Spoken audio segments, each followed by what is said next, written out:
नमस्कार, बहुत स्वागत आप सभी का। जी मध्य प्रदेश छत्तीसगढ़ देख रहे हैं आप और आपके साथ मैं हूं कीर्ति दीक्षित और आपकी आवाज में आप सभी का स्वागत है। संसद में सेंगोल पर एक बार फिर सियासत गर्मा गई है। समाजवादी पार्टी के सांसद ने स्पीकर को चिट्ठी लिखकर संसद से सेंगोल को हटाने की मांग की है, जिसके बाद सियासत जोरों पर है। सत्ता और विपक्ष की ओर से एक दूसरे पर सियासी तीर छोड़े जा रहे हैं और अब ये सियासी बयानबाजी मध्य प्रदेश तक पहुंच गई है। लेकिन इस बीच सवाल ये भी कि क्या मध्य प्रदेश विधानसभा के बजट सत्र के दौरान संविधान, सेंगोल और इतिहास पर सियासत जारी रहेगी। इस पर हम चर्चा भी करेंगे।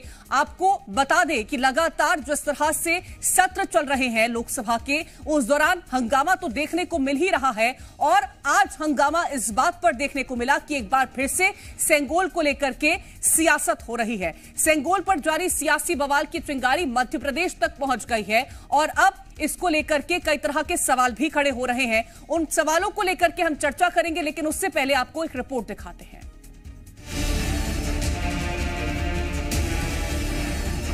18वीं लोकसभा के कैनवास पर एक से बढ़कर एक सियासी मुद्दों का रंग चढ़ता जा रहा है। पहले शपथ ग्रहण के दौरान सियासत, फिर आपातकाल और अब सेंगोल पर सियासत।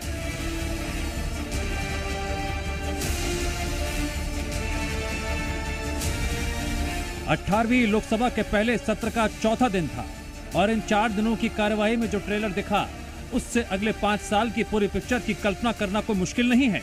कार्यक्रम के अनुसार आज राष्ट्रपति का अभिभाषण तय था, मगर उससे एक दिन पहले अखिलेश यादव के एक सांसद का सेंगोल पर बयान आता है।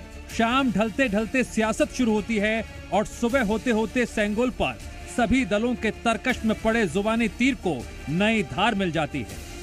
मोदी जी के नेतृत्व में उस संसद भवन में जहां स्पीकर बैठते हैं दाहिनी तरफ, सेंगोल स्थापित कर दिया है। कभी राजा जब अपने दरबार में बैठता था तो फैसला करता था, एक डंडा पीटता था, छड़ी पीटता था। अब इस देश में 555 राजाओं को सरेंडर करके ये देश आज़ाद हुआ है और अब हर वो व्यक्ति, चाहे महिला हो चाहे पुरुष हो, अगर बालिग है और वोट का अधिकार रखता है तो उसके एक एक वोट से इस देश में शासन प्रशासन चलेगा, ये तय हो गया है। तो अब देश संविधान चलेगा, न कि राजा डंडा चलेगा। पार्टी के सांसद ने कुछ इस तरह का पत्र लिखा है। तो आपकी क्या राय है? सर, आप क्या कहना चाहिए? जो राय उस समय मेरी थी, मैंने ट्वीट किया था। आप मेरी राय आर्काइव से निकाल करके सब चैनलों पे चलाइए। तो अभी रहना चाहिए। मैंने क्या कहा जब प्रधानमंत्री जी ही प्रणाम करना भूल गए तो इसका मतलब उनकी भी इच्छा कुछ और होगी। सेंगोल को गुलामी से आजादी का प्रतीक माना गया, लेकिन 18वीं लोकसभा के पहले सत्र में सेंगोल पर विवाद शुरू हो गया, जिसको लेकर मध्य प्रदेश के मुखिया ने विपक्ष पर भारतीय संस्कृति का अपमान करने का आरोप लगाया। तमिल संस्कृति के माध्यम से हमारे अपने ऐसे सभा स्थल जहाँ पर विचारों की अभिव्यक्ति होती है और लोकतंत्र का सम्मान होता है, उस स्थान पर सेंगोल रख करके और पवित्र बनाने का काम माननीय प्रधानमंत्री जी के द्वारा हुआ था। लेकिन कुछ असमझ लोग, जिनको इस बात की समझ नहीं है कि वो है क्या, ये हमेशा भारतीय संस्कृति का अपमान करते हैं। मैं ऐसे लोगों के लिए परमात्मा से कामना करता हूं कि इनको सद्बुद्धि आए। लोकसभा का यह सत्र कई मायनों में खास है। पूरे एक दशक बाद एक मजबूत विपक्ष संसद में देखने को मिल रहा है। इधर मध्य प्रदेश में भी विधानसभा का बजट सत्र शुरू होने वाला है, जहां विपक्ष सरकार को कई मुद्दों पर घेरने की तैयारी में है। लेकिन विधानसभा से हटाई गई पंडित नेहरू की तस्वीर को दोबारा लगाने की मांग को लेकर विपक्ष जोरदार हंगामा करने वाला है। 2024 के चुनाव में विपक्ष ने संविधान का मुद्दा जोर शोर से उठाया था।